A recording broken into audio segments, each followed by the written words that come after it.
Margaret Yalta, now called Deputy Thomas Pringle. Go on, make a Thank you, Lascan Corda. Lascan Corda, the Mahon Tribunal lasted 15 years, costing 159 million in total, resulting in a 3,270-page report with a history of quashed findings and reversed cost orders. It was the longest-running public inquiry in the history of the state and played a part in the public's diminished belief that accountability can be achieved. Yet the government too has not taken the tribunal seriously, only partly incorporating some recommendations and ignoring the rest.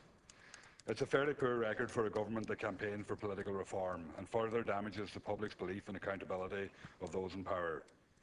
The current standing of the Planning Acts means that planning has become a complex, convoluted procedure, leading to a lack of transparency in the sector.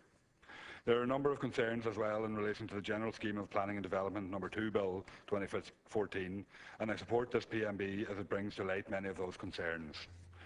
The most pressing is the establishment of a planning regulator. While the general scheme quotes that the planning regulator shall be independent in the performance of his or her functions, in fact, the regulator will not be independent.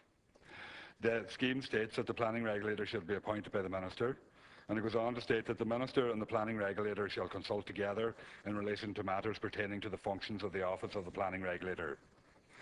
In the scheme, neither does the scheme list the bodies regulated under the proposed planning regulator, and in this case, Irish Water is not listed.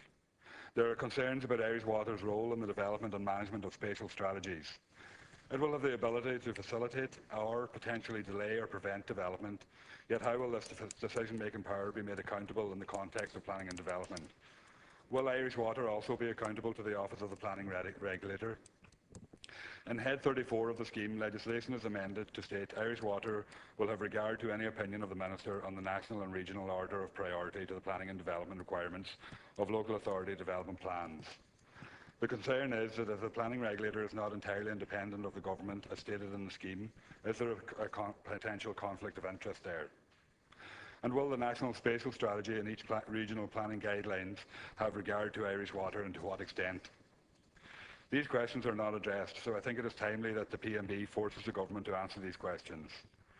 The level of public trust is at a new low, and the general scheme would have been an opportunity to help reinvigorate that trust in accountable and transparent institutions. The establishment of Irish Water in the first place raised questions about its structure and execution, and the general scheme of the planning bill still doesn't address how Irish Water will be effectively regulated and incorporated into the Irish planning system. The question is, how can the Irish public ever trust public bodies again? And I suspect they won't be able to in light of this, and next year's election might reflect that even more.